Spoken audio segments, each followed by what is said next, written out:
দর্শক, দেশে জ্বালানি তেল সরবরাহে রেশনিং পদ্ধতি বাতিলের পরেও ঘন্টার পর ঘন্টা লাইনে দাঁড়িয়ে তেল সংগ্রহ করতে দেখা যাচ্ছে ভোগান্তি ও তেলের জন্য অস্থিরতার কারণে বেড়েছে নাগরিক চাপ। জেল, জরিমানা আর প্রশাসনের অভিযানের মধ্যেও অবৈধ মজুত ও কালোবাজারির খবর মিলছে। রাজধানীর তেল সংকটের বিষয়ে জানাবেন আমাদের সহকর্মী রাকিব হাসান। আমরা যুক্ত হচ্ছি তার কাছে।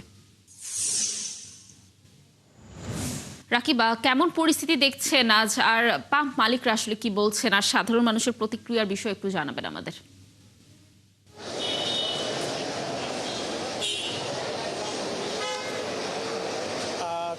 আসলে পাম্পের যে পরিস্থিতির কথা আপনি বললেন, সেটি আমি আরো বিস্তারিত বলার আগে একটি ছোট্ট ইনফরমেশন দিয়ে রাখতে চাই। সেটি হচ্ছে জ্বালানি ও খনিজ সম্পদ বিভাগের পক্ষ থেকে জানানো হয়েছে যে অবৈধভাবে কেউ যদি জ্বালানি তেল মজুত করে এবং পাচার করে, সেই তথ্য যদি কোনো মানুষ প্রশাসনকে দেয় এবং সেই তথ্য যদি সঠিক হয়, তাহলে 1 লাখ টাকা পর্যন্ত পুরস্কার ঘোষণা করেছে সরকার, এবং সেটি তারা পরিশোধ করবে 1 লাখ টাকা পুরস্কার। তো এখন পর্যন্ত আমরা পাম্পে যে পরিস্থিতি দেখতে পাচ্ছি, সেটি কিন্তু এই মার্চের 1 তারিখ থেকে, অর্থাৎ শুরুর দিক থেকে আমরা যে ভোগান্তি দেখেছি, গ্রাহকদের জ্বালানি সংকটের যে চিত্র দেখেছি, সেটি এখনো অব্যাহত রয়েছে।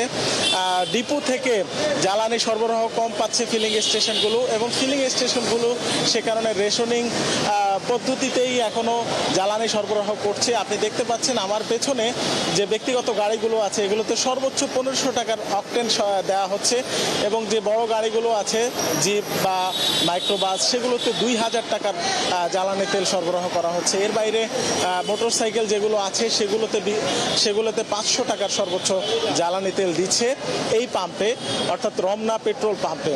আমরা এখানে আরও যে তথ্য জেনেছি, সেটি হচ্ছে যে তারা সকাল 9টা থেকে রাত 9টা পর্যন্ত আসলে জ্বালানি তেল সরবরাহ করছে 12 ঘন্টা।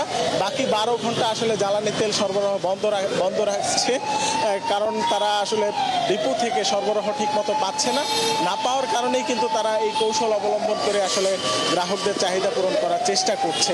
আমরা যত জেনেছি যে আসলে সরকারের পক্ষ থেকে বলা হচ্ছে যে জ্বালানি তেলের আসলে কোনো সংকট নেই, এবং রেশনিং পদ্ধতিও তুলে নেওয়া হয়েছে, কিন্তু সেই বাস্তবতা আসলে আমরা মাঠ পর্যায়ে দেখতে পাচ্ছি না। ডিপোগুলোতে আমরা যখন গিয়েছি, সেখানে দেখেছি যে আসলে তালিকা করে অগ্রাধিকার ভিত্তিতে কিছু কিছু ফিলিং স্টেশনকে দেওয়া হচ্ছে, এবং সেটা চাহিদার চেয়ে কম, এবং চাহিদার চেয়ে কম দেওয়ার কারণে ফিলিং স্টেশনগুলো যেমন হচ্ছে সংকটের মধ্যে আছে, তেমনি কিন্তু জ্বালানি তেলের যে গ্রাহকরা, তারা ধন্যবাদ আমাদের সাথে যুক্ত থাকার জন্য। নিশ্চয়ই যে সংকট তৈরি হয়েছে, এর একটি আসলে সমাধান খুব তাড়াতাড়ি পাবে যারা ভোগান্তিতে রয়েছে। দর্শক, যুক্ত ছিলেন আমাদের সহকর্মী রাকিব হাসান।